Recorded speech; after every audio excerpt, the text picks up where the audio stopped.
Guys, আমি Fahim Mahmud from ফাউবা YouTube channel. তো আজকের ভিডিওর মূল টপিক হচ্ছে যে আপনারা কিভাবে কপিরাইট ওয়ার্ক করবেন। কপিরাইট ওয়ার্ক করতে আমি বুঝতে চাচ্ছি যে আমরা যারা ফেসবুক পেজে অথবা ইউটিউব চ্যানেলটা আসলে বেসিক না, ফেসবুক পেজ নিয়ে আমি আজকে কথা বলবো যে কপিরাইট ভিডিওগুলো নিয়ে যারা পোস্ট করে থাকি বা কাজ করে থাকি, যে পোস্টগুলো করার সাথে সাথে গ্রো করে, তো সেগুলা আবার কিন্তু আপনার কপিরাইট খাওয়ার সাথে সাথে পেজে রিচ ডাউন হয়ে যেতে পারে অথবা পেজ ব্লক হয়ে যেতে পারে। তো পেজ ব্লক হওয়ার আগে বা রিচ ডাউন হওয়ার আগে আমরা যে কাজটা করলে আমাদের পেজ ব্লক হবে না, রিচও ডাউন হবে না, প্লাস কপিরাইটও আসবে না। তো চলেন আজকে আমরা ভিডিওটা দেখে ফেলি। আর পুরো ভিডিওটা শুরু করার আগে আপনারা আমার চ্যানেলটা সাবস্ক্রাইব করে রাখবেন। ধন্যবাদ। তো গাইস, আমরা চলে আসলাম সরাসরি মোবাইল স্ক্রিনে।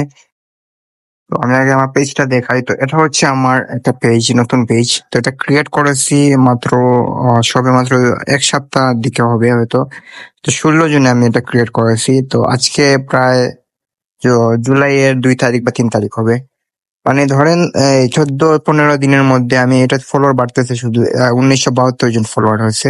তো আমি শুধুমাত্র কিছু পোস্টের স্ক্রিনশট দিয়েই কিন্তু আমার পেজটা গ্রো করতেছি। এই যে দেখেন, এই পোস্টটা করলাম আমি, এখানে যারাই রিয়েক্ট করেছে তারা সবাই হচ্ছে নন ফলোয়ার, এখানে কেউই আমার ফলোয়ার না। তো এগুলা ওয়ার্ক করতে হলে আপনাকে, যেমন ধরেন যে কোনো পোস্টের স্ক্রিনশট, এটা হচ্ছে একটা স্ক্রিনশট। এই পেজটা যদি আমি দেখাই, এটা হচ্ছে আরেকজনের পেজ।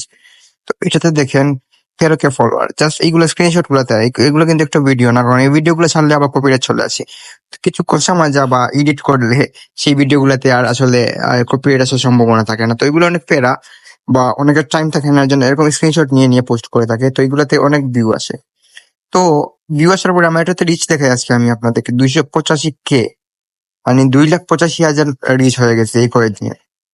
রিয়েক্ট ফলোয়ার তো আসতেছেই অটোমেটিকলি। তো স্টোরি পোস্ট করলেও ভালো ভিউ আসে।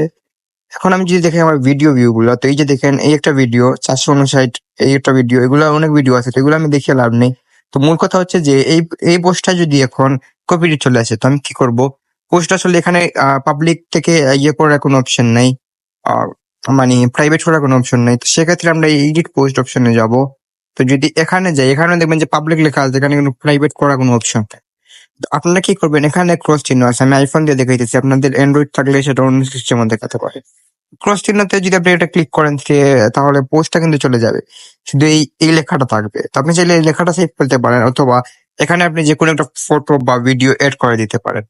তাহলে কি হবে, যে রিচটা থাকবে জায়গায়। কারণ পোস্ট যদি আমরা ডিলিট করি, দেখাই আপনাদেরকে, যে এই পোস্টটা যদি আমি ডিলিট করি, এখান থেকে আমার রিচ না হলেও কিন্তু 5,000 রিচ কমে যাবে।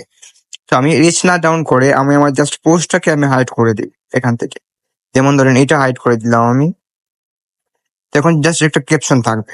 অরিজিনাল পোস্ট আমি এখন পোস্ট করলাম, এই যে একটু স্ক্রল করি, একটু নিচে গিয়ে দেখি এটাকে পোস্ট হয়েছে কিনা। এই যে দেখেন, জাস্ট পোস্টটাই রয়েছে আমার।